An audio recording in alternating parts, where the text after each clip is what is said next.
van a tener esta etapa colonial.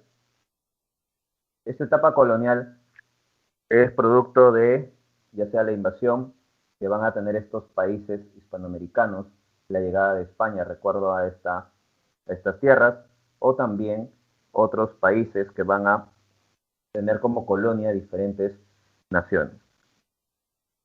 Esta etapa colonial puede comprender tanto la influencia renacentista como también la influencia del barroco. A su vez, puede también tener una influencia del periodo neoclásico. Así que la etapa colonial es muy extensa, ¿no? Luego vendría ya una etapa romántica. Y en este periodo romántico podemos encontrar, por ejemplo, autores como Jorge Isaac, ¿no? Luego de esta visión romántica vendría la noción realista. Recuerda que estas influencias provienen de Europa.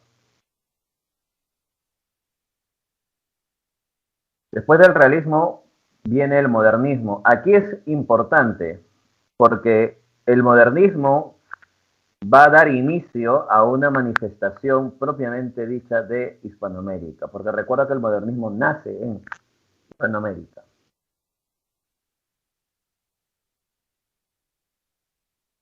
Y además el modernismo va a traer consigo otras manifestaciones, no solamente la literatura española, que es prácticamente la influencia directa para Hispanoamérica, sino también vamos a encontrar la influencia de Francia.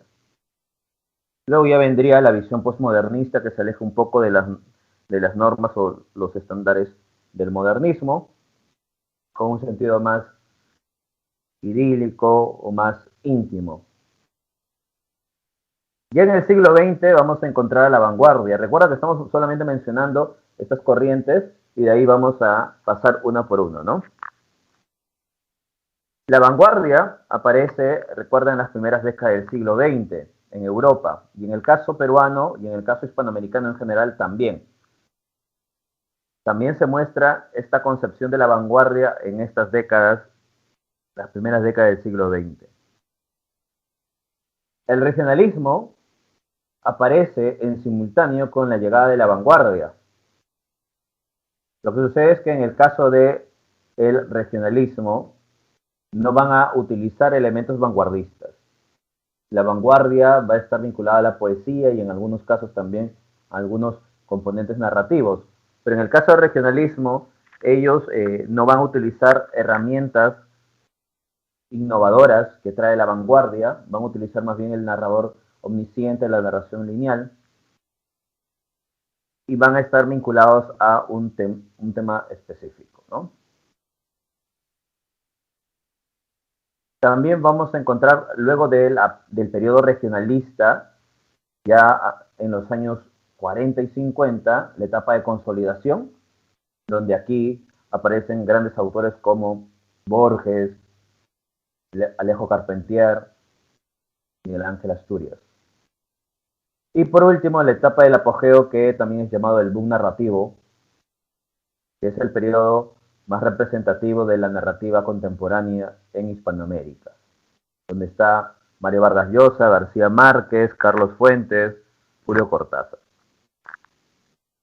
Entonces, esa es la visión global de lo que es la literatura hispanoamericana, desde una etapa colonial, que es influencia directa de España, hasta el periodo del boom narrativo, que es el periodo más representativo de la narrativa hispanoamericana.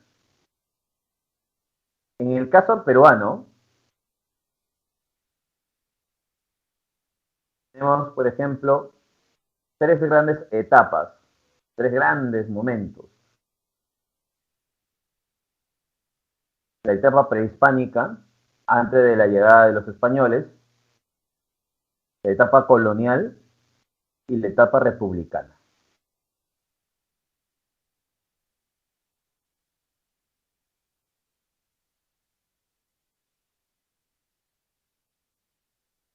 En el caso de la etapa prehispánica, que es antes de la llegada de los españoles, esta literatura es oriunda, esta literatura tiene influencia directa, ¿no? ¿Ya? No hay una influencia extranjera, sino más bien es un elemento oriundo propio de estas tierras, con una visión cosmogónica, colectiva, ¿no? No hay escritura, por tanto, esta manifestación es de forma oral, pasa de generación a generación. Luego vendría la etapa colonial, que quiebra el pensamiento prehispánico y la literatura prehispánica o la literatura andina se vuelve clandestina, porque en la etapa colonial va a primar una literatura escrita e influencia occidental.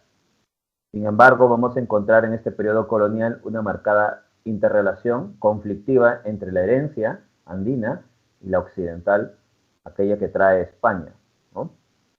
En este periodo colonial vamos a encontrar, por ejemplo, las crónicas, obras teatrales como el Ollantay. Este periodo colonial tiene influencia renacentista, influencia del barroco y también del neoclasicismo.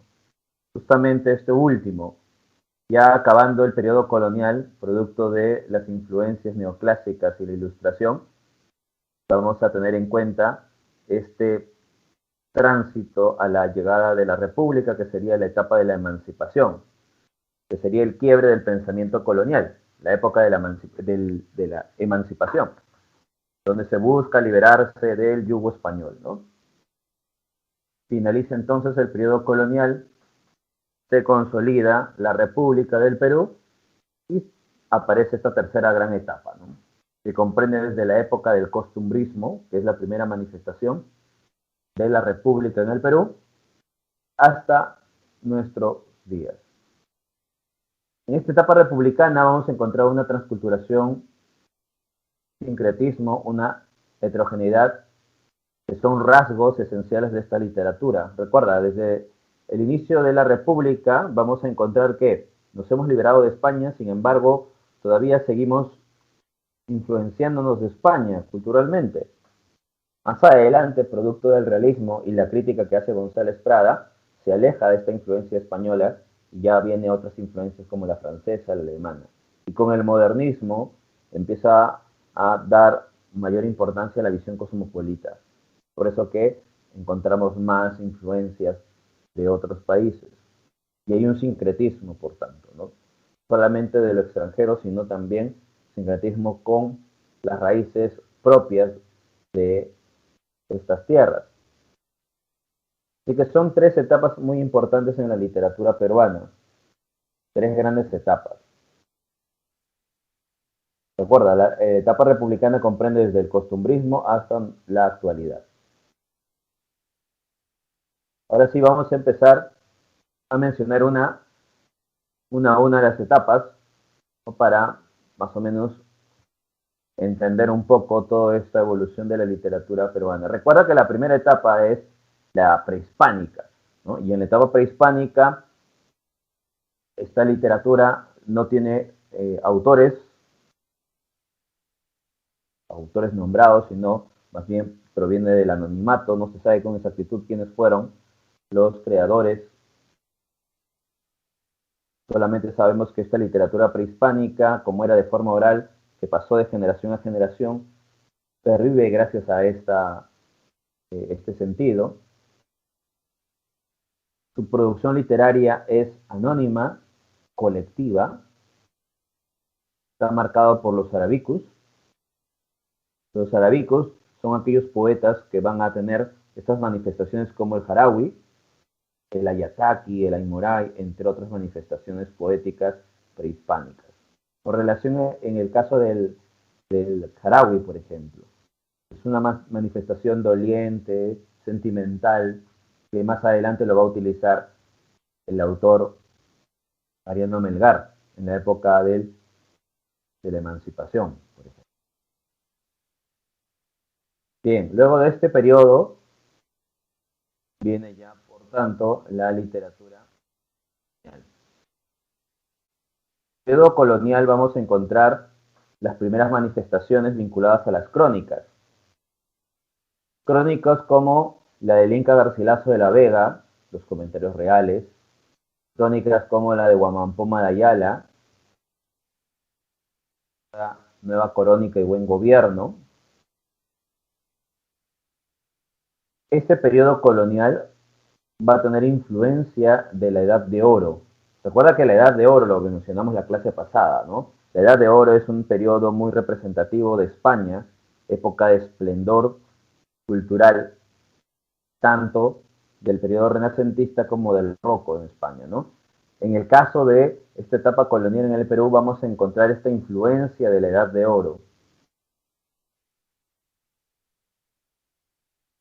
Estamos dentro de esta influencia de la Edad de Oro, el desarrollo del teatro quechua. Y aquí destaca el Ollantay, por ejemplo.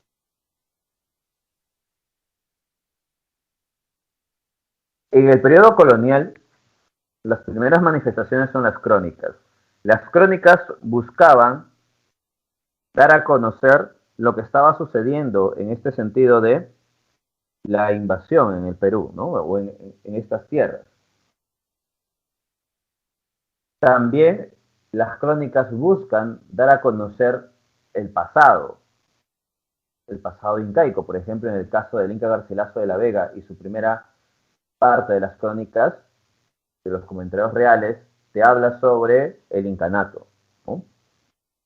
Puma Ayala, en Nueva Crónica y Buen Gobierno, lo que hace es una denuncia.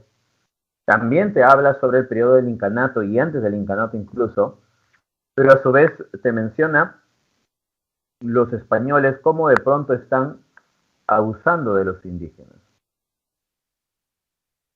Recuerda que eso se ve ya en la segunda parte de Nueva Crónica y Buen Gobierno. Además, sugiere al rey de España, al rey Felipe III, porque esta obra estaba dirigido al rey Felipe III, sugiere cómo de pronto se puede gobernar estas tierras, ¿no? Luego vamos a encontrar una influencia del barroco, y en la influencia del barroco en estas tierras podemos mencionar, por ejemplo, a Juan Espinosa Medrano, más conocido como el Lunarejo. Este autor, Juan Espinosa Medrano, tiene obras como El Hijo Pródigo, Apologético, Favor de Luis de Góngora.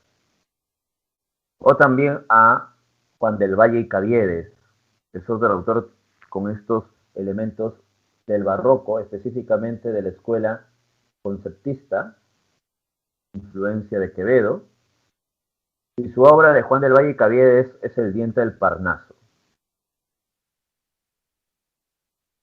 Y en el caso del teatro aparece el Ollantay.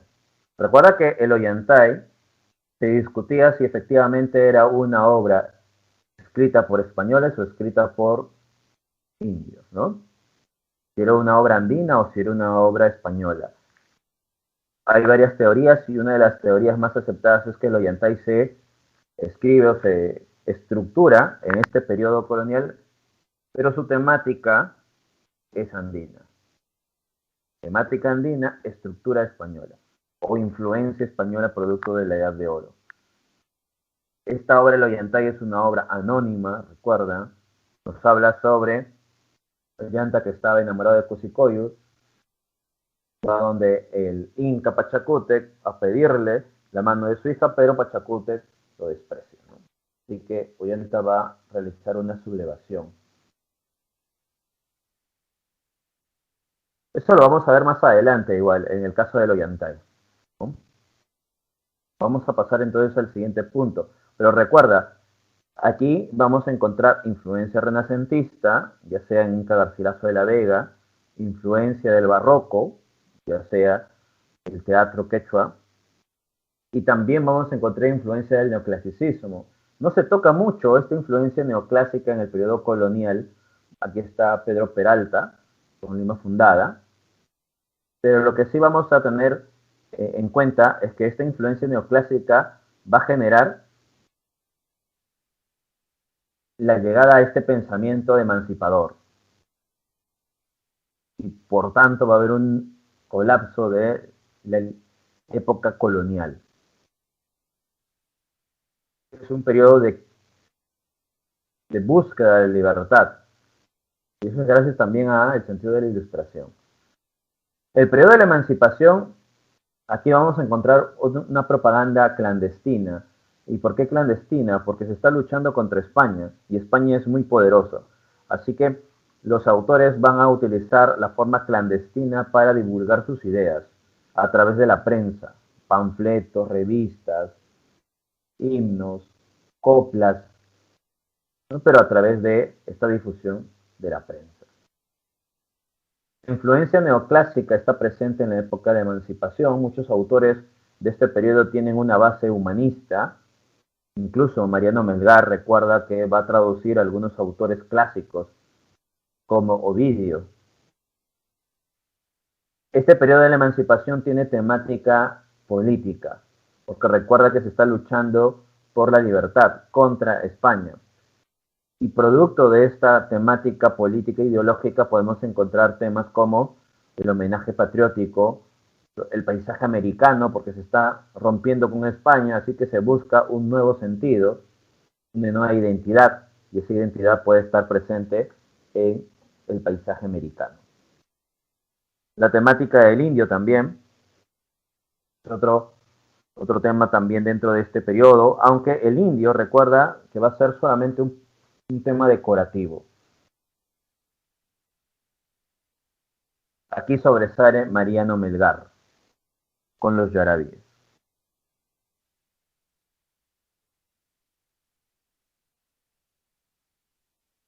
En el caso de Mariano Melgar, este autor escribe tanto producción política ideológica que está enmarcada en este periodo de la emancipación, como las fábulas, odas, Oda a la libertad, por ejemplo, pero también tiene una producción sentimental, elegía, algunos sonetos y de los yarabíes, ¿no? En el caso del yarabí, recuerda que es una producción vinculada a esta noción doliente, nostálgica, añoranza, desdicha por la amada. ¿Ya? En el yarabí se habla sobre este dolor, sobre este recuerdo de la amada. Así que es una producción sentimental, vinculado a el amor doliente, a la desesperación o el rechazo de la amada. Ese es el yarabí. Tiene elementos del jarawi, cantos, recuerda, prehispánicos, ¿no? Recuerda algunos sucesos, ¿ya? Dentro de este periodo. Su musa inspiradora de Mariano Melgar es Silvia, aunque también hay otra musa dentro de Mariano Melgar que se llama Melissa. Ya, son dos musas representativas en Mariano Melgar, aunque la principal sería Silvia, ¿no? La etapa de la emancipación es el tránsito a la llegada de la República, ¿ya? Es el quiebre del pensamiento colonial. Es un tránsito, la época de la emancipación. Es muy corta esta etapa de la emancipación, ¿no? Ya porque busca liberarse del yugo español, ¿no? Y acentúa las bases para esta concepción de la libertad y la búsqueda de una república en estas tierras, ¿ya? Eso es lo que busca la emancipación. Recuerda, su mismo nombre lo dice, emanciparse, liberarse, ¿no? Eso es lo que busca este periodo de la emancipación. A Mariano Melgar lo consideran precursor del romanticismo peruano. Recuerda, precursor del romanticismo peruano, ¿ya? Estamos hablando de la época de la emancipación. Eso quiere decir que estamos en qué periodo, qué siglo, perdón, finalizando qué siglo. Si es una pregunta, pueden estar ahí escribiendo en el chat. Finalizando el siglo, a ver, por acá me han escrito siglo XVI, XVII, XVIII, XIX. Finalizando el siglo XVIII, ¿no? Finalizando el siglo XVIII y la primera década del siglo XIX, pues, ¿no? Ese es el periodo de la emancipación. Porque recuerda que ya en la segunda década del siglo XIX se constituye la República, ¿no? Así que este periodo de la emancipación es finalizando el siglo XVIII y las primeras décadas del siglo XIX. ¿Ya? Ese es el periodo de la emancipación, ¿no? En el caso del periodo colonial que comprende conquista, ¿no? Colonia, virreinato, ¿no? Toda esa manifestación, aparece entonces este periodo colonial desde su primera etapa de la conquista del siglo XVI, pues, ¿no? Entonces recuerda, la época de la emancipación es un tránsito, rompe la concepción colonial, el pensamiento colonial, y da las bases para el surgimiento de la República, ¿no?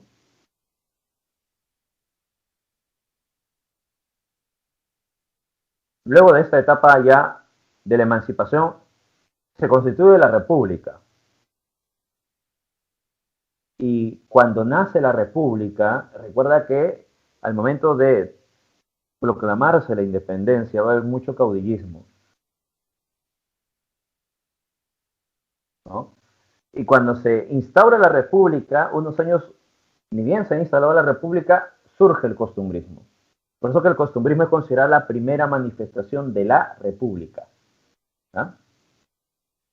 Recuerda eso. El costumbrismo es considerada la primera manifestación de la República.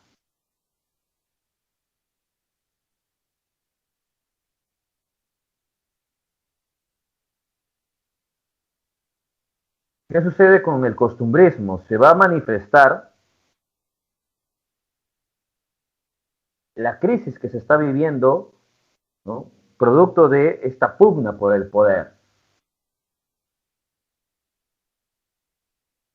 Vamos a encontrar un tono realista, se va a utilizar la sátira para criticar a los oponentes.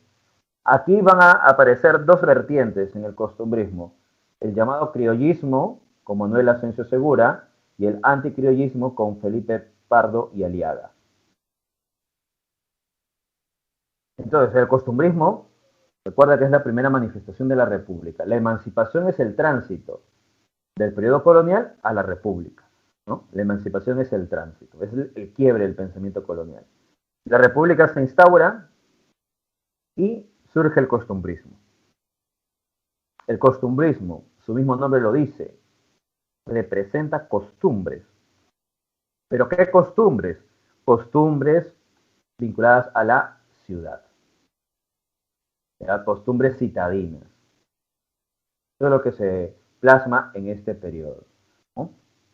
Costumbres citadinas. Y como aparecen dos vertientes, los criollistas y los anticriollistas, estos autores van a estar en disputa. Por eso es que van a utilizar la sátira para criticar a sus oponentes. Los anticriollistas utilizan la sátira para criticar a los criollistas y viceversa. Ahora, el criollismo, ¿qué buscaba? Buscaba darle mayor importancia o un gusto por lo popular. Eso era el criollismo, el rescate de los elementos populares. Mientras que el anticriollismo rechazaba toda noción de lo popular. Los anticriollistas eran aristocráticos y por tanto rechazaba toda esta noción de lo popular y tenían una añoranza más bien por el pasado colonial. Los criollistas, en cambio, no. Ellos sí estaban gustosos de tener una república, aunque una república incipiente todavía, pero que se podía modelar poco a poco. Y rescataban elementos populares, refranes, dichos populares. Recuerda la obra Ñacatita de el autor Manuel Asensio Segura, ¿no? Donde se incorpora elementos como los dichos, refranes, están en este periodo criollo.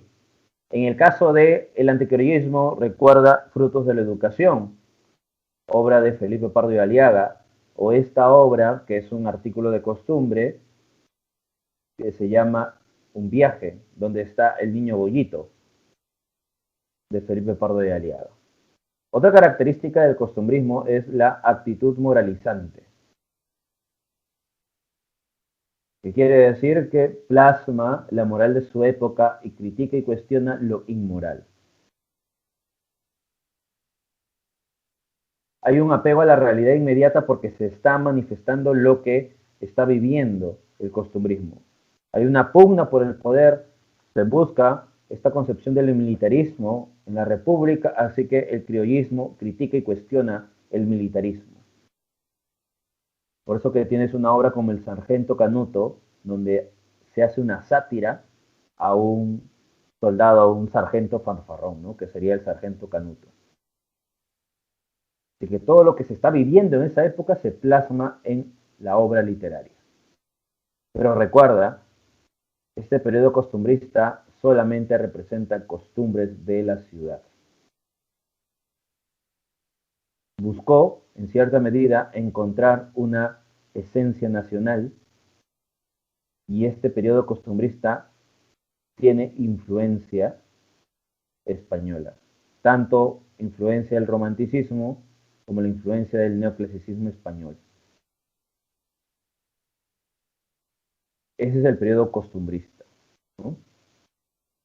Esta influencia que viene de España todavía, ¿no? Bien, entonces recuerda que en el periodo costumbrista tenemos dos autores importantes, Manuel Asensio Segura con su obra Ñacatita, el Sargento Canuto, que es parte del criollismo, y Felipe Pardo y Aliaga con su obra Frutos de la Educación, o también Un viaje, que es un artículo de costumbres donde está el niño bollito, ¿no? Ese es en el caso del costumbrismo. Luego de este periodo costumbrista que abarca las primeras décadas de la República, producto de un contexto de caudillismo, primer militarismo, sucede que en Hispanoamérica, ¿qué se está viviendo? Porque recuerda, hasta aquí hemos hablado de literatura peruana, ¿no? La época colonial, la época de la emancipación, costumbrismo, pero ¿qué está sucediendo en Hispanoamérica? ¿Qué está sucediendo en Hispanoamérica estas primeras décadas del siglo XIX?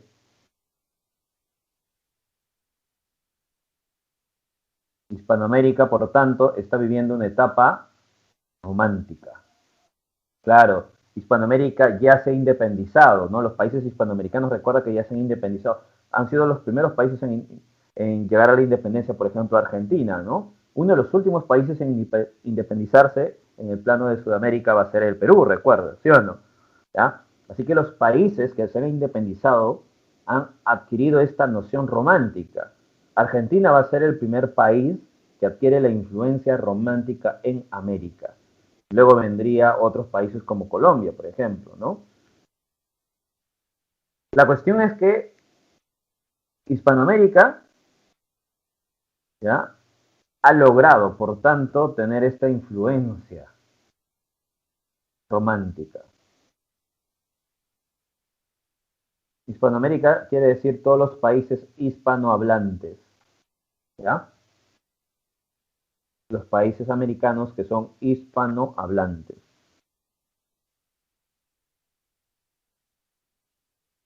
Tenemos que en Hispanoamérica, en los países hispanoamericanos, ¿ya?, se está desarrollando el romanticismo, mientras nosotros, que también pertenecemos a Hispanoamérica, solamente que producto de tener una pugna ideológica o también de haber llegado a la independencia muy tarde, ¿no? Ya nosotros estamos en este periodo costumbrista todavía, mientras otros países hispanoamericanos están viviendo la etapa romántica, ¿no? Entonces encontramos esta influencia que proviene de Europa, el sentimiento, la imaginación desbordante. Recuerda que el romanticismo europeo era el culto al yo. Aquí también está presente esta noción de la individualidad del sentimiento, el amor al paisaje, la rebeldía como un elemento importante para los hispanoamericanos, en Argentina, por ejemplo, la búsqueda de una mirada nacional, ¿no?, la actitud idealista, la importancia de lo popular. Esas eran las expresiones románticas que se están desarrollando en Hispanoamérica, ¿no?, en algunos países hispanoamericanos. De este periodo romántico hispanoamericano, el máximo exponente es Jorge Isaac, ¿ya? Jorge Isaac con su obra María.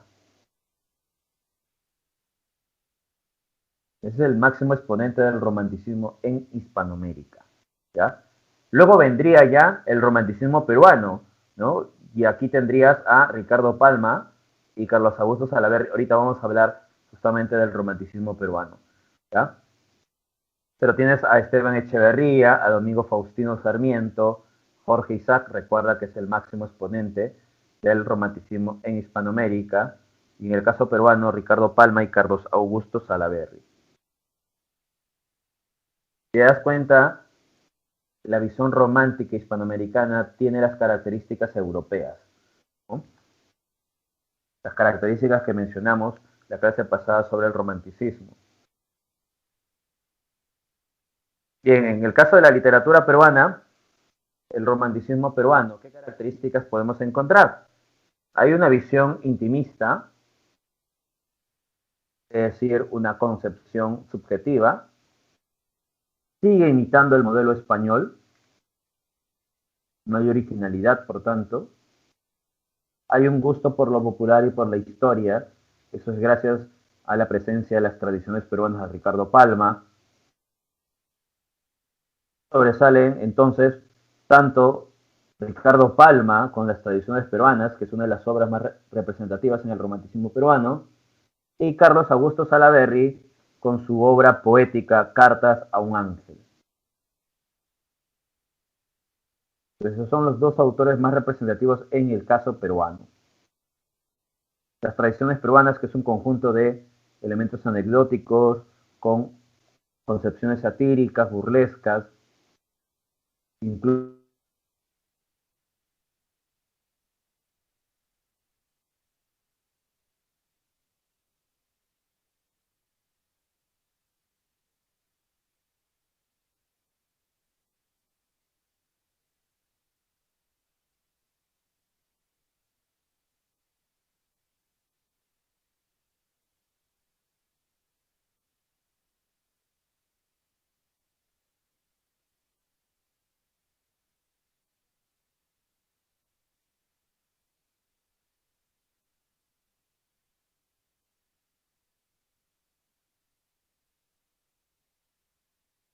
A ver, ahora sí. El romanticismo peruano recuerda que abarca desde el gobierno de Ramón Castilla. ¿Ya? Recuerda eso.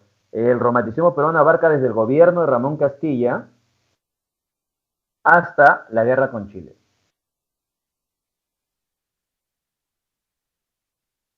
Ese es el periodo del romanticismo en el Perú. Abarca desde el gobierno de Ramón Castilla hasta la guerra con Chile. Porque la guerra con Chile va a ser una etapa muy crucial, pero muy problemática también. ¿Por qué? Porque va a generar una crisis en este país. Y producto de esta crisis ya no se puede tener una visión romántica, una visión idílica. Por eso es que la guerra con Chile genera más bien una crítica al momento que se está viviendo. Por tanto, se deja este periodo romántico y se busca cambiar la situación.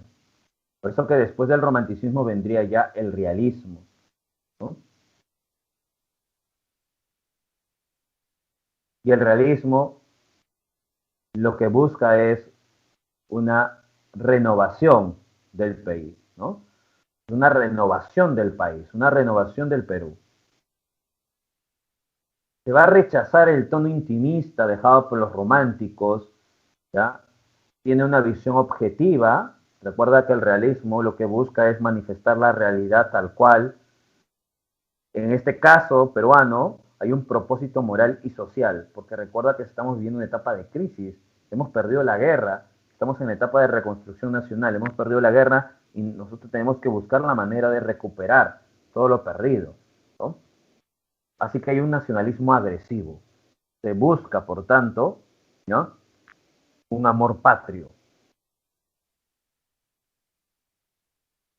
El tono intimista es una manifestación subjetiva, o sea, vincular a las emociones, tono intimista. El realista se aleja de esta concepción intimista. porque el tono intimista está vinculado a lo romántico, a lo subjetivo, ligado a los sentimientos y no a la razón. El realista, en cambio, está ligado a la razón, a la ciencia.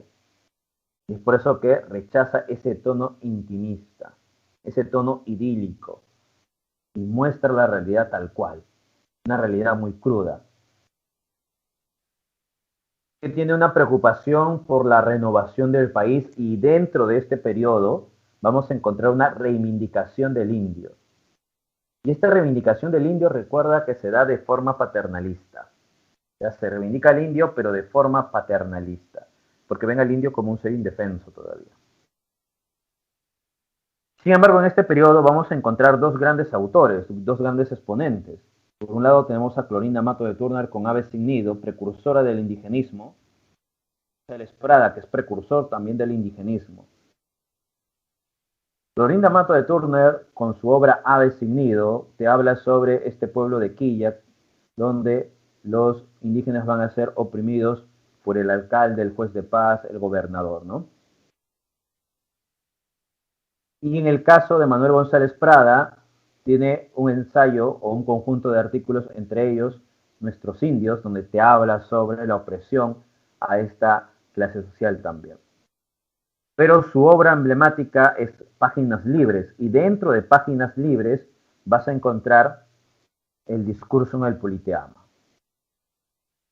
Uno de los grandes discursos de Manuel González Prada. El discurso de Politeama, ya recuerda que te habla sobre la renovación del país, sobre la crítica que se está haciendo al gobierno, que habla también sobre la esperanza de la juventud que puede cambiar, ¿no?, el futuro del Perú, que habla también sobre la ciencia y la educación, la visión anticlerical, el rechazo a la iglesia, por este tono positivista que tiene González Prada, mayor importancia a la ciencia, recuerda, y a la educación. Esos son los elementos o los pilares que busca González Prada en su producción literaria. Ahora, recuerda, González Prada rechaza la subjetividad, ¿no? González Prada critica, cuestiona, y critica también la poca originalidad que tiene esta literatura peruana, que sigue viviendo del pasado, que sigue utilizando modelos españoles. Por eso que González Prada rechaza esa visión española, hay una visión anti-hispana, ¿no? Y él más bien va a adquirir influencia francesa y alemana. Él, por ejemplo, va a traer el triolet, el rondel, que son expresiones francesas y alemanas, en poesía, ¿no? Porque recuerda que González Prada también escribe poesía. Aparte de ser un gran ensayista, también utiliza elementos poéticos, ¿ya? Así que González Prada cuestiona y critica, ¿no?, esta noción que tienen los románticos de no hablar de la nación. Recuerda que el romanticismo tenía que tener esta característica de la noción nacionalista, ¿no? Pero el romanticismo solamente se centró en otras cosas, como el sentido de las emociones. El realista, en un periodo de crisis, busca renovar el país y por tanto hay un sentido nacionalista. Y eso es producto también del contexto que se está viviendo, ¿no? Bien, pero estamos en el siglo XIX, ya finalizando, ¿no? Estamos en este siglo XIX, recuerda las últimas décadas de este siglo, pero ¿qué está sucediendo en el caso de el modernismo, por ejemplo, en Hispanoamérica? No aparece. ¿Qué está sucediendo en Hispanoamérica? El modernismo. ¿Por qué? Porque el modernismo aparece en 1888, ¿no?, con la presencia de la obra Azul. Y justamente ese año, 1888, es el año donde se realiza el discurso en el Politeama, en el caso peruano. Entonces ahí te das cuenta que el Perú está viviendo una etapa del realismo, mientras que otros países hispanoamericanos ya están en su etapa del modernismo. ¿Ya? Entonces recuerda esos detalles, ¿no? El modernismo es la manifestación hispanoamericana, oriunda, o sea, que nace en este continente. El modernismo va a tener estas características. Busca nuevos ritmos y nuevos metros, por eso es que González Prada es considerado precursor del modernismo en el Perú.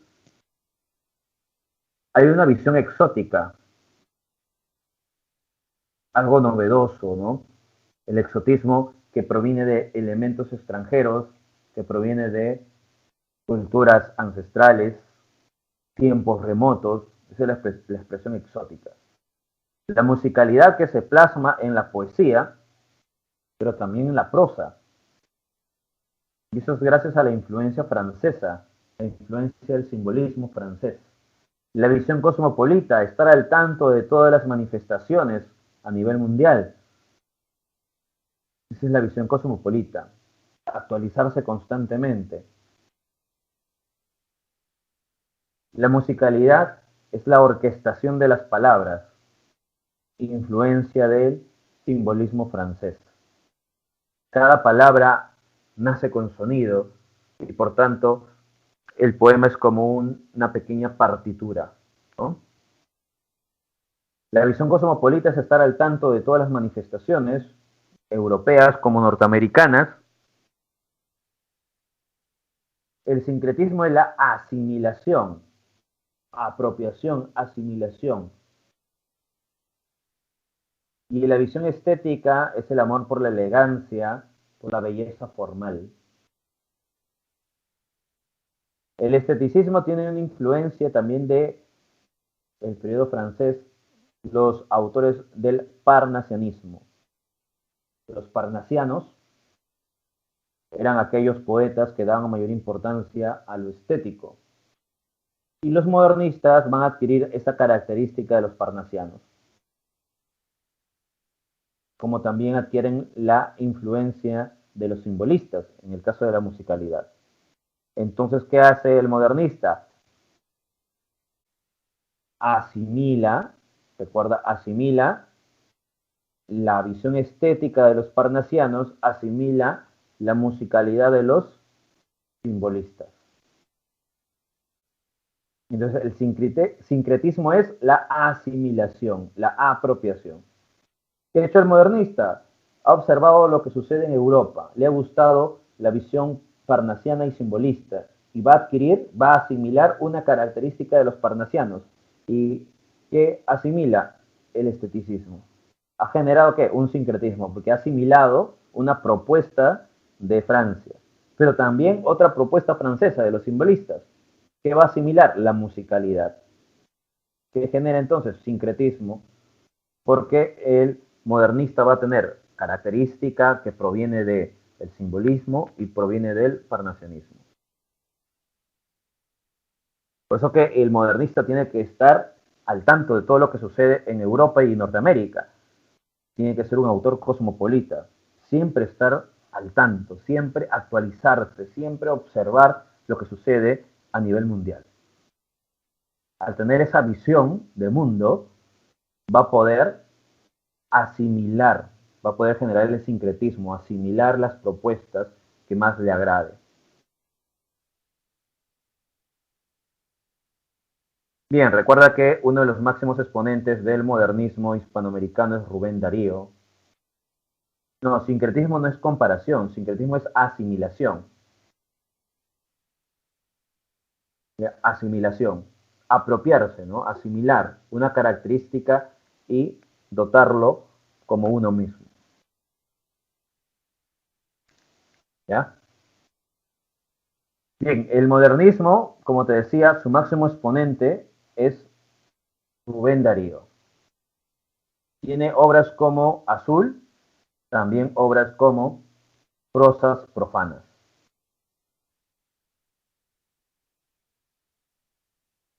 En el caso peruano, romanticismo peruano, destaca José Santos Chocano,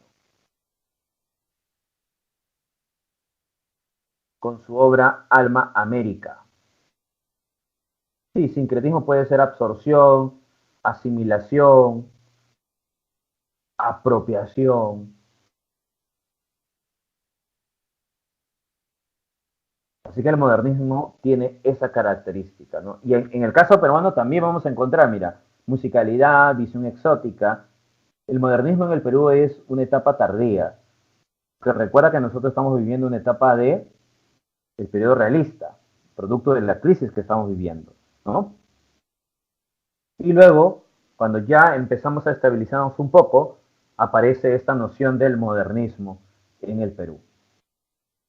Y su máximo exponente sería José Santos Chocano, que se autodenomina Cantor de América, donde en su poema Blasón, que pertenece al poemario Alma América. Y tienes un fragmento de el poema Blasón. Bien, ese es el periodo modernista. Luego vendría el periodo postmodernista. El postmodernismo se aleja de la visión modernista. ¿En qué sentido? Se aleja del exotismo. El exotismo, que era característica del modernismo, no lo va a utilizar los autores postmodernistas. ¿Ya? El postmodernismo entonces es un tránsito entre el modernismo, vinculado a Rubén Darío, ¿no? Y la llegada a la vanguardia. Recuerda que la vanguardia aparece en Europa y que va a llegar también en Hispanoamérica. Y que el postmodernismo es ese tránsito entre el modernismo y la vanguardia. ¿Ya? Su lenguaje es más tierno, más sencillo, a diferencia de los modernistas, que era un lenguaje más elaborado, ¿no? Un lenguaje con un elemento erudito, un lenguaje con este sentido exótico. Aquí en el postmodernismo se va a ver sencillez. La sencillez también puede estar vinculado a este sentido estético. Y el lenguaje tierno, ¿por qué? Porque te habla sobre elementos íntimos, sobre la amada, sobre la familia, sobre el hogar, el pasado, ¿no? Así que hay mucho elemento íntimo, nostálgico. Hay una visión cosmopolita, sigue siendo cosmopolita el postmodernismo porque tienen que estar a la vanguardia, tienen que estar al tanto de lo que está sucediendo en todos los países en el mundo. Sigue la musicalidad también presente y aquí aparece en el caso de la narrativa a Abraham Valdelomar, ¿no? Que es uno de los máximos exponentes del cuento peruano, Abraham Valdelomar, aunque recuerda que Valdelomar también escribe poesía, ¿no? ¿Ya? Entonces, aquí el postmodernismo se está alejando de lo exótico, de lo extraño, ¿no? Lo exótico es lo extraño, lo foráneo. Recuerda que el exotismo modernista era elementos que provienen de fuera del continente, culturas ancestrales, tiempos remotos, espacios lejanos. Así que el postmodernismo se aleja de todo ello, porque dice, ¿por qué tengo que hablar de princesas, de centauros? ¿Por qué tengo que hablar de cisnes, como hablaban los modernistas, ¿no? ¿Ya? ¿Por qué tengo que hablar de dragones, de periodos ancestrales, periodos míticos? ¿Por qué tengo que hablar todo eso? Dice el postmodernista, ¿no? ¿Y por qué no hablar de mi hogar? ¿Por qué no hablar de la provincia? ¿Por qué no hablar de mi familia? ¿Por qué no hablar de mi pasado, de mi infancia?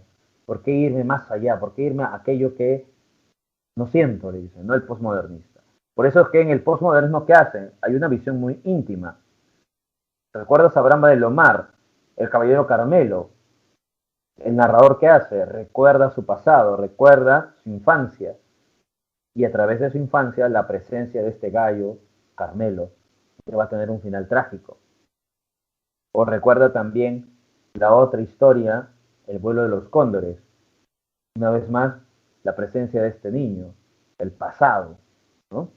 O de pronto Tristitia, que es un poema de Abraham de Lomar, que te habla también de su pasado, de la tristeza, de la nostalgia, de la familia, a diferencia entonces de obras como Azul, Prosas Profanas, que te hablan de princesas, de centauros, de doncellas, Ese es el modernismo, ¿ves? Doncellas, princesas, centauros, sirenas, elementos exóticos. El posmodernismo no. Y aquí en poesía también destaca Eguren. Así que en el posmodernismo peruano destaca Eguren en poesía. Recuerda que tiene sus obras simbólicas y la canción de las figuras. ¿Ya? Dentro de la canción de las figuras está La niña de la lámpara azul. Y en el caso del cuento destaca Abraham Valdelomar.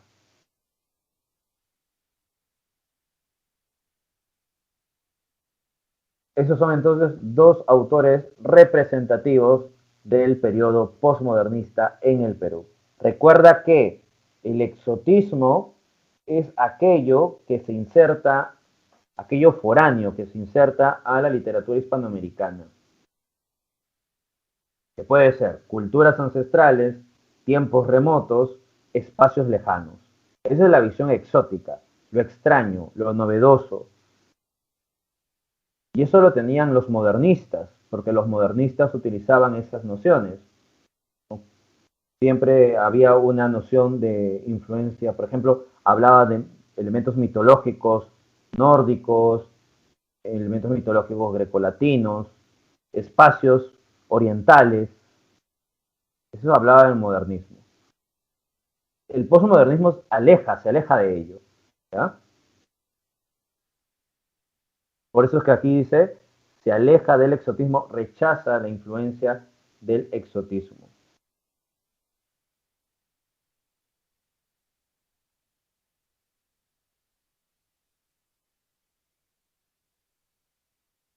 Vamos al siguiente punto. La vanguardia. Ya estamos en el siglo XX, la vanguardia se ha desarrollado en Europa en las primeras décadas del siglo XX y en el caso peruano también vamos a encontrar el desarrollo de la vanguardia a través de Vallejo. Se inicia oficialmente con la publicación Trilce de César Vallejo, ¿no? Hay una ruptura con la tradición, característica de la vanguardia, la experimentación lingüística, que también es una característica propia de la vanguardia, incluso de la vanguardia europea. Hay una modernización léxica porque se incorpora nuevas palabras y recuerda que inicia oficialmente con la publicación de Trilce. Vallejo escribe esta obra, pero ya antes había publicado la obra Los Heraldos Negros, que era una poesía con tono modernista. Pero cuando publica Trilce, se inicia oficialmente, ¿por qué? Porque Trilce rompe con todo, rompe con toda la tradición. Tiene una ortografía caprichosa. ¿No? Esta ruptura con la tradición te vas a dar cuenta en este ejemplo, por ejemplo, de Trilce 9, el poema 9, ¿no? Mira, ¿cómo escribe? Busco volver de golpe el golpe, sus dos hojas anchas, su válvula que se abre en suculenta recepción de multiplicando multiplicador. Ahí te das cuenta el uso de la escritura caprichosa. Más adelante puede haber unos versos donde dice el traje que vestí mañana no lo ha lavado mi lavandera, algo así es el verso. El traje que vestí mañana. Imagínate que así hace entonces Vallejo, mira, el traje que vestí mañana, ruptura con el plano sintáctico, ¿sí o no? Y aquí busco volver de golpe sus dos hojas anchas. Ese uso, ¿ya? De la V es un símbolo. No quiere decir que el profesor Vallejo no sabe escribir bien, ¿no? No le han enseñado bien, no, sino que Vallejo, ¿qué está haciendo? Está rompiendo con los elementos tradicionales.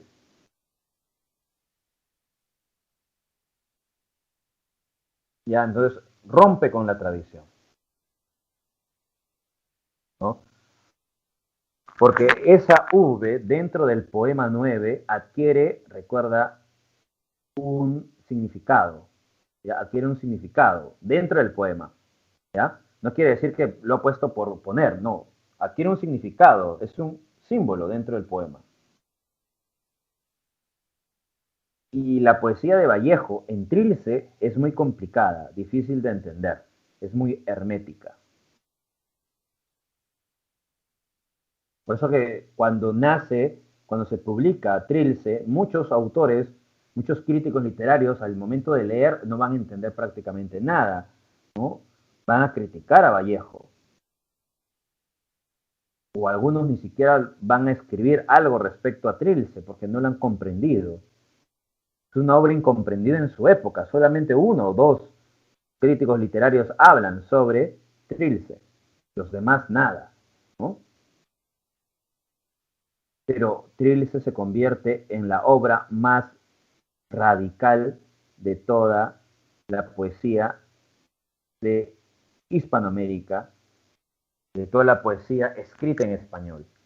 No hay una obra escrita en español en poesía que supere a Trilce. Lo que se convierte Vallejo en el poeta universal, ¿no? No solamente con Trilce, sino también con Poemas Humanos, que es su otra producción literaria, en este caso es una obra póstuma.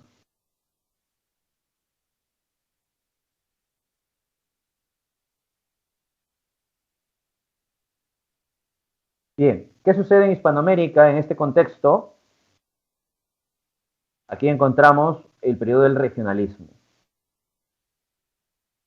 El regionalismo busca tener en cuenta la problemática de la tierra, se desarrolla la civilización versus la barbarie, el hombre versus la naturaleza, se va a utilizar el narrador omnisciente, ¿no? El narrador tradicional, el narrador que se utiliza desde la época antigua. Hay un sentido de verosimilitud, se acerca a la realidad y rescatan lo positivo de la provincia. El regionalismo es una manifestación, recuerda, hispanoamericana que aparece también en las primeras décadas del siglo XX, entre los años 20 y 40. El regionalismo lo que buscaba era transmitir la problemática que se está desarrollando en las provincias. ¿Y qué problemática encontrábamos? La modernización de las provincias, la problemática sobre la tierra, a quién le pertenecen las tierras, la lucha contra el gamonalismo, la reivindicación del indio. Por eso es que en el regionalismo podemos encontrar autores como Ciro Alegría, con El mundo es ancho y ajeno. Y recuerda que Ciro Alegría es un autor peruano que está dentro del indigenismo. También está otros autores, por ejemplo, Jorge Icaza, José Eustacio Rivera. También tenemos, por ejemplo, a Ricardo Giraldes, Rómulo Gallegos. El máximo exponente del regionalismo es Rómulo Gallegos con su obra Doña Bárbara. Ya recuerda, es el máximo exponente.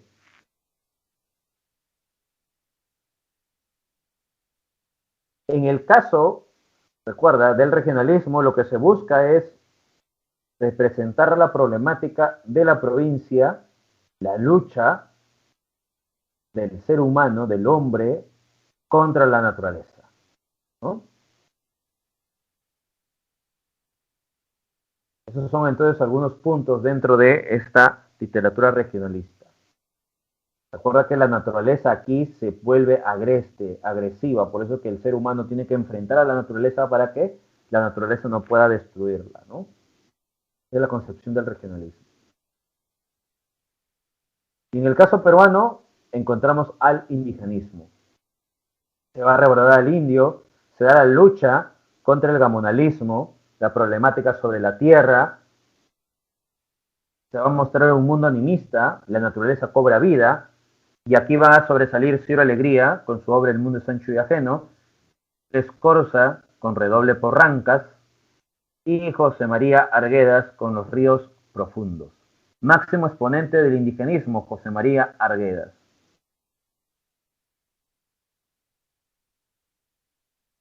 Ese es el periodo indigenista entonces, ¿no?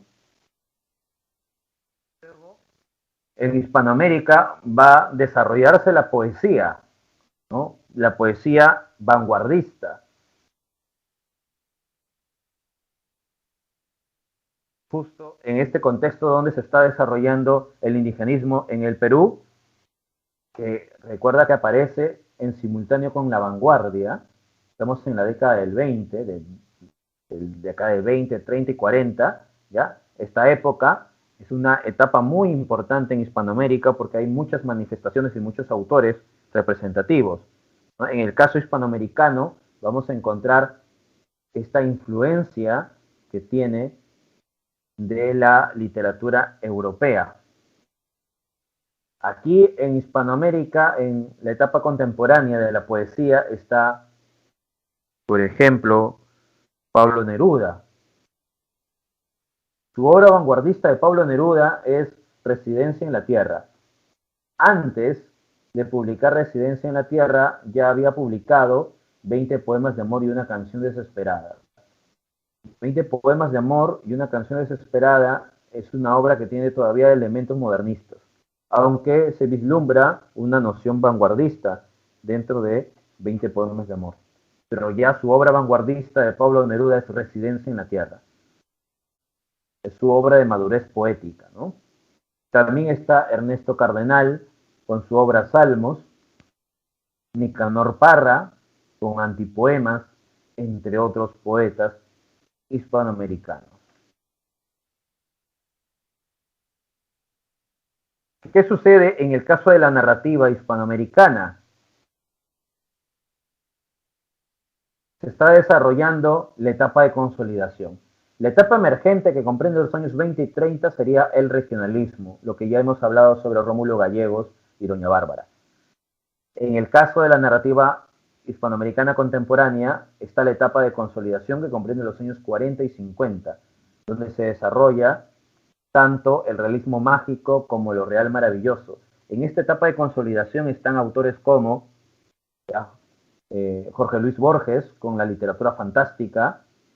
Encontramos también, por ejemplo, a la obra de Pedro Páramo de Juan Rulfo, nuestro mexicano muy importante dentro de la literatura hispanoamericana. Miguel Ángel Asturias con su obra El señor presidente. Alejo Carpentier con su obra El reino de este mundo. También vamos a encontrar algo muy importante, que en este periodo, como es el periodo de consolidación, se va a adquirir las influencias europeas, la influencia vanguardista.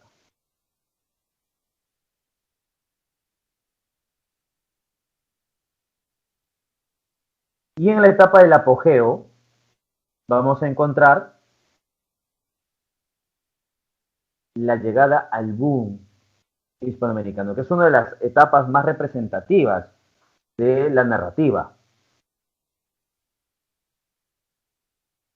Tenemos, por ejemplo, autores como Vargas Llosa, Cortázar, Carlos Fuentes, García Márquez. Esa es la etapa del apogeo, comprende los años 60 y 70.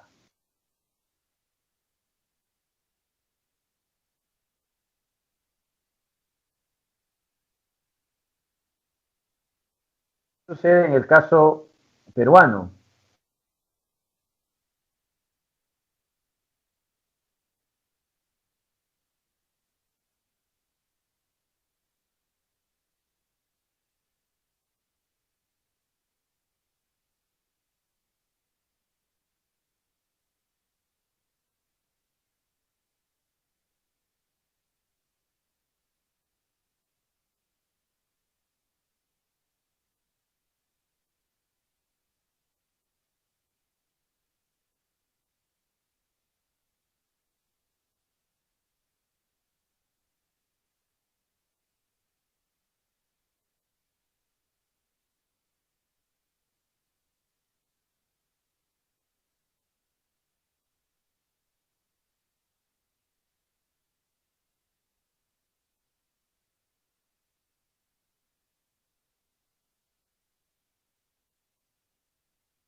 Bien, ahora sí.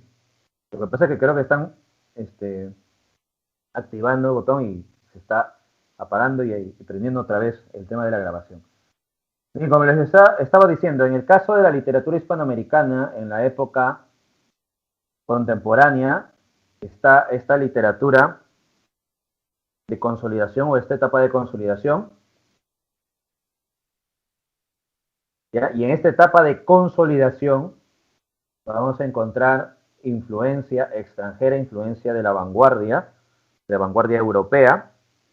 Y en la etapa del boom, que es la etapa de internacionalización de la literatura hispanoamericana, porque muchos autores van a ser publicados en Europa.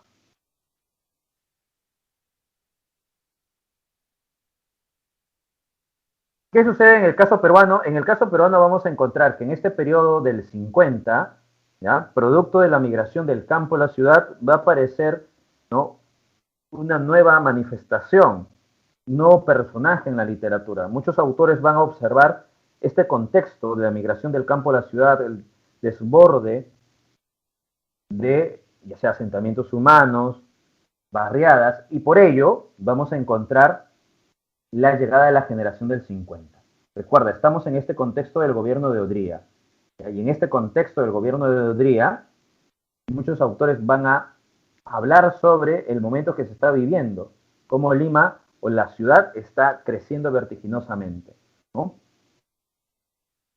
Así que se da, recuerda, la migración del campo a la ciudad, el tono de las barriadas, hay una visión crítica de la ciudad, ¿ya? El tema urbano es la ciudad modernizándose constantemente y por tanto marginando a aquellos migrantes provincianos, se da la marginalidad dentro de esta noción.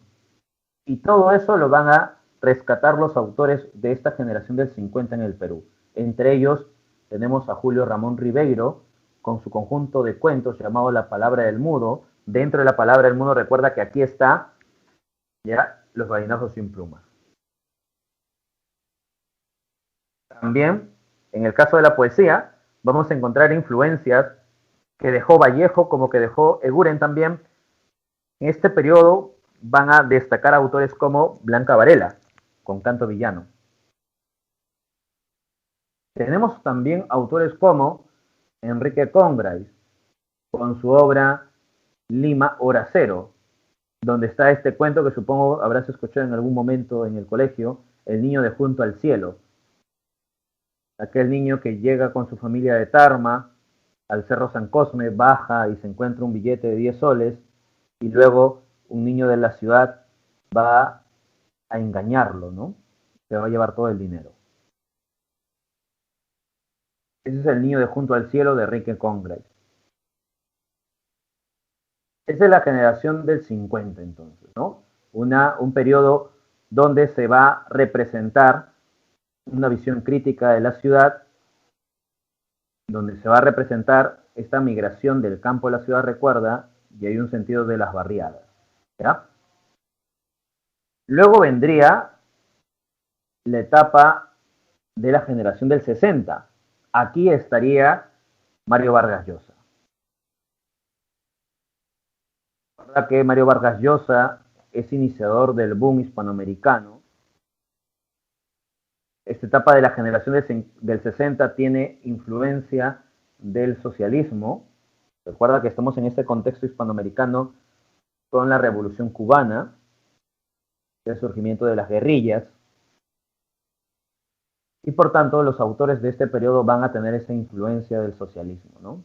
Mario Vargas Llosa va a tener cierta admiración a la Revolución Cubana, aunque luego se va a desprender de esta admiración y va a ser crítico de Cuba, ¿no? Mario Vargas Llosa, autor de La ciudad y los perros, Conversación en la catedral. Aquí tienes el inicio de esta novela, Conversación en la catedral. Esa es la generación de 60, donde también vas a encontrar a Javier Herau con su obra El río.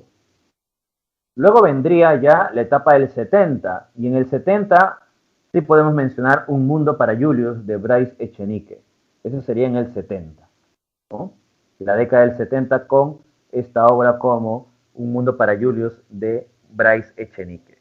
Recuerda que en el caso de Bryce Echenique no se muestra las barriadas, no se muestra a la clase media y baja, más bien en Un mundo para Julius se critica y se cuestiona la clase alta, ¿no?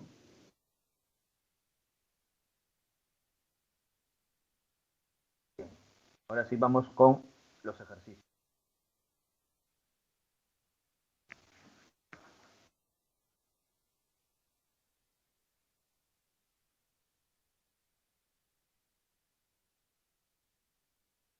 A ver, en la pregunta número 1 dice, escriba cronológicamente las corrientes literarias en el Perú. ¿Cuáles serían esas corrientes literarias cronológicamente, desde la época prehispánica hasta la generación de 60?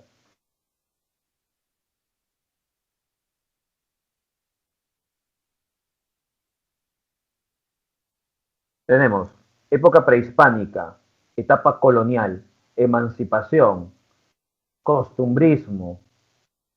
Después del costumbrismo, romanticismo. Después del romanticismo, realismo. Después del realismo, modernismo. Después del modernismo, posmodernismo.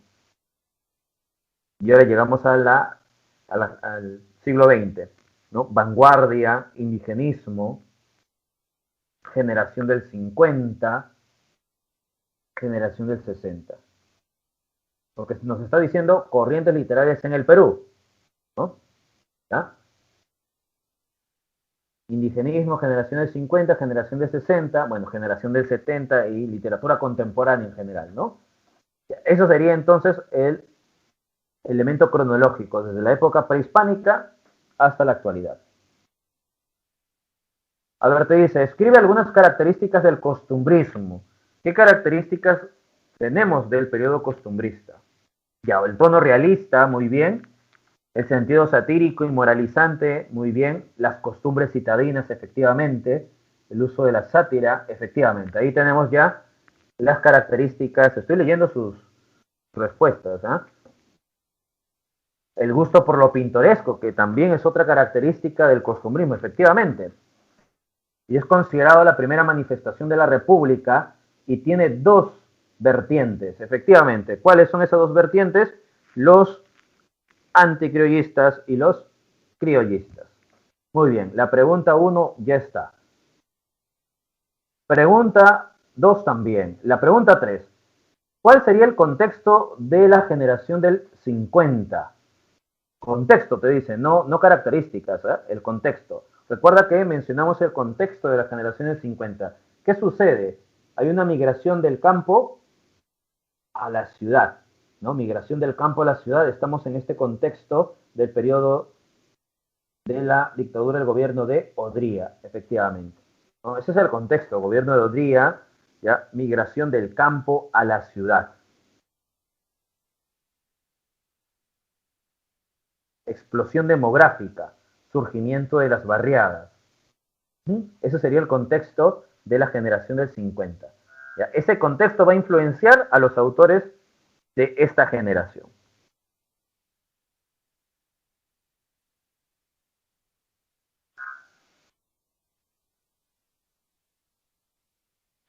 Bien, vamos entonces a la pregunta número 4.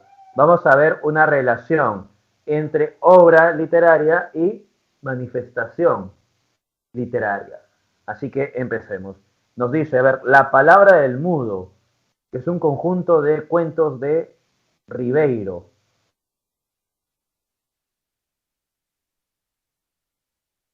La palabra del mudo estaría dentro de la generación del 50. Efectivamente, muy bien.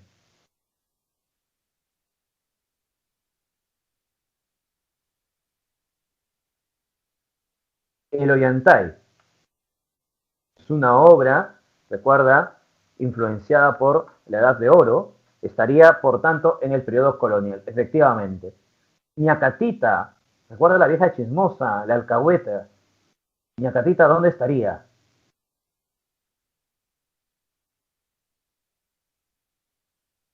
Hablen, Ñacatita, a ver.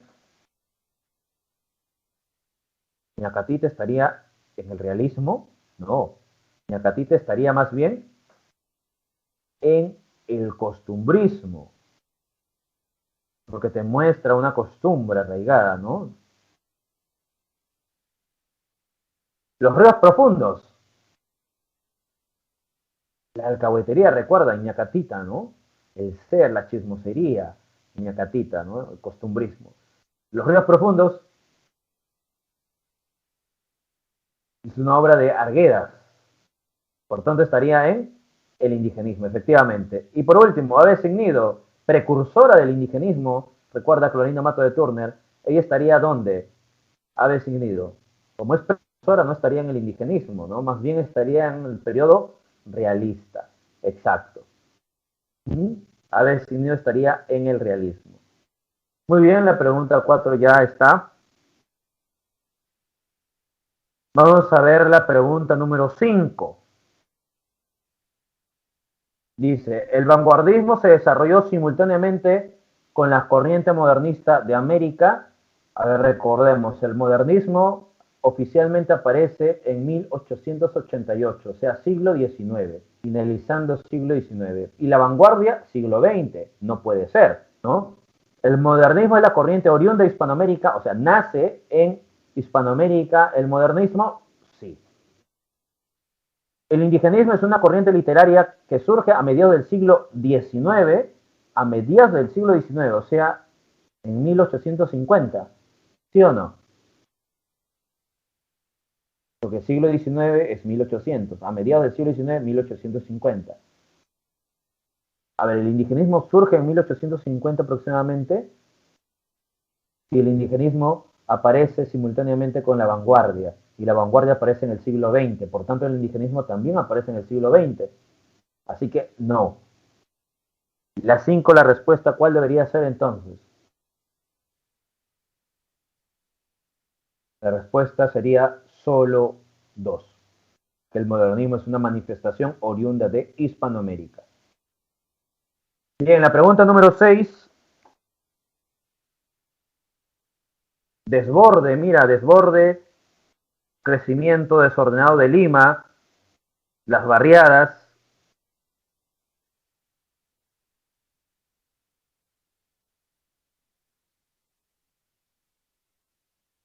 Muy bien, generación de 50.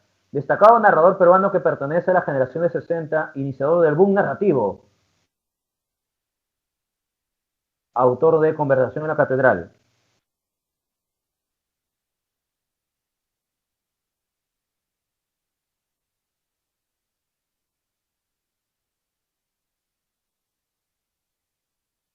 Muy bien, Mario Vargas Llosa.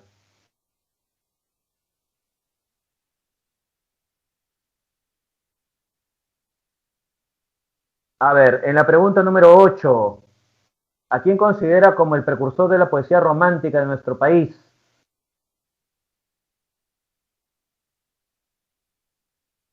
Precursor del romanticismo peruano. Precursor, se dice, ¿ah? Precursor, no representante. Precursor del romanticismo peruano. Autor del Yarabí. Precursor de la poesía romántica en nuestro país, en el Perú. Mariano Melgar, efectivamente. Y la 9, ¿en qué consiste lo elegíaco de los versos de Mariano Melgar, del Yarabí de Melgar? Nostalgia, desengaño y pérdida. ¿Ya? Nostalgia, la expresión de nostalgia. La C. Y por último, la 10, obras como fruto de la educación, Ñacatita, están dentro del costumbrismo. Exacto. Muy bien, chicos. Esto, por tanto, sería el fin de la clase de hoy, con algunos contratiempos. Sin embargo, igual hemos terminado la clase. Y entonces de la sesión ya van a tener entonces su examen. La clave de la pregunta 10 es la C.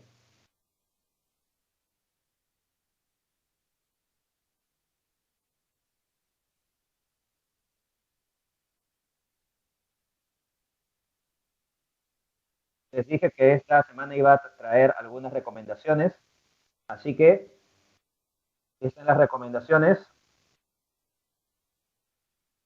Tienes en Poesía escrito a ciegas de Martín Adán y Memorias de un pavo de Gustavo Adolfo Bécquer. Cuento Memorias de un pavo te va a divertir un poco de Gustavo Adolfo Bécquer y en Poesía escrito de Martín Adán. La respuesta a la pregunta 9 es así. Chicos, nos vemos entonces la siguiente semana. Vayan al grupo de WhatsApp para que puedan tener tema de su... Fíjense, chicos.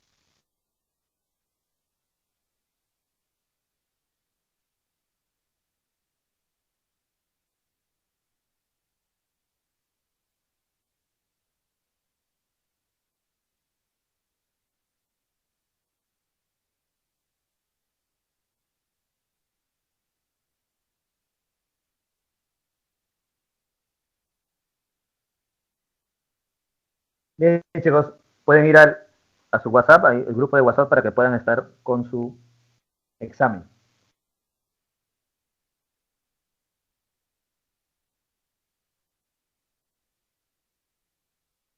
A su grupo de WhatsApp, chicos, para que puedan estar con el tema del examen.